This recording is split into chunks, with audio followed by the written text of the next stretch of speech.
Have you ever looked in the mirror and thought, maybe I'm the problem, not them, me? Yeah, that realization can sting, but it's real. Welcome back to Unpack, where we unpack what hurts us so we can heal what's hidden. I'm your boy MTS, and today we'll be talking about how our unhealed trauma sometimes becomes the very thing that damages our relationships and what it takes to face that with truth and honesty and grace. Let's keep it real, y'all. Trauma does not disappear just because we're grown. It shows up in the way that we love, in the way that we argue, and even how we pull out our bail when things get way too real. Maybe y'all can relate. If somebody has the fear of abandonment, that makes them overthink a text message, or that person who has lack of trust and it turns a simple question into accusations, or that emotional roller coaster where small things trigger like a big reaction. That's not just drama. That's emotional dysregulation when old pain controls new. You see, it can come from childhood wounds, mental health conditions like PTSD or bipolar disorder, or just years surviving in environments where you never felt safe to really feel. If you've ever caught yourself, like I have, saying, why do I always react this way? This might be why. Here's the thing. Most of this started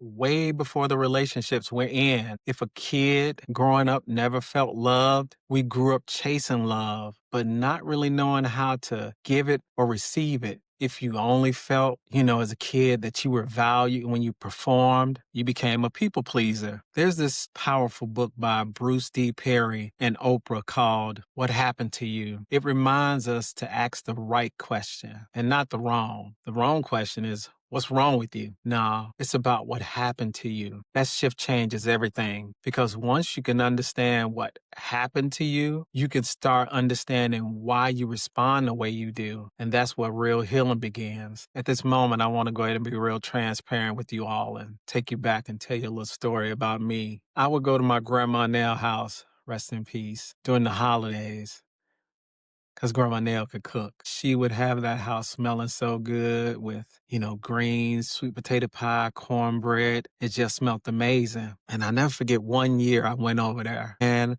I walk in the door and that food hits you. It just smells so good.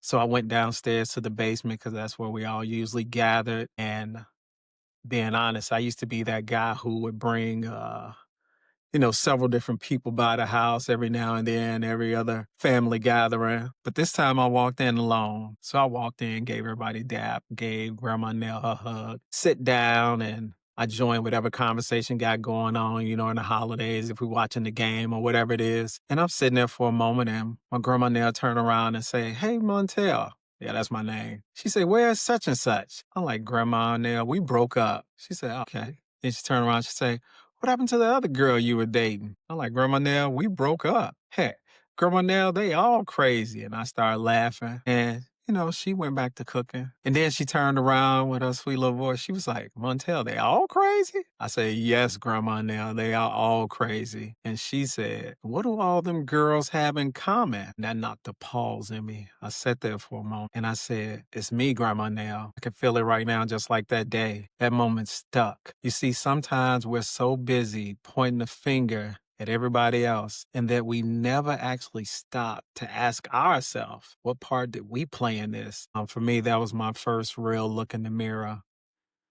And it was uncomfortable as hell, but it was necessary. Now, I won't lie to you and say that healing happened overnight. I started to get more serious about, therapy. I went through a few therapists actually, but I slowly started to see the pattern in the wounds and the habits that I was carrying and created, and to realize that I had to do some unpack. So healing isn't about perfection. Like I said, it took me time to get to this. It's about progress. It's about being honest enough to admit I need to do better and brave enough to actually do it. Every one of us brings baggage into our relationship, but we don't have to let that baggage define us. We can unpack it piece by piece by piece. Now, that's only if we're willing to face ourselves with the truth and compassion. So tonight, I just want to take this moment and say, look in the mirror, not to judge now, but to understand. Ask yourself, am I the problem? And if the answer is yes, that's okay, because that means you also have the power to change it. Remember what I said, healing isn't a one-time thing. It is the day by day decision to grow, to forgive yourself when you mess up, and to show up differently every time you get a chance. Show up. And if you're listening right now and you're struggling, you don't have to do it alone. Many jobs offer employee assistance program where they can find you either discounted or free mental health support. And if that's not you, there's other resources you can reach out to. There's therapyforblackmen.com. There's the Boris Lawrence Henson Foundation. There's betterhelp.com. And there's growtherapy.com. Family, I need you to hear me on this. Take care of yourself and take care of each other, because the moment you choose to face yourself with honesty and grace, that's when you can truly begin the process of transformation. This is Unpack, where we unpack what hurts us so we can heal what's hidden. I'm your boy, MTS, and thank you for joining another episode. Peace. Let's unpack.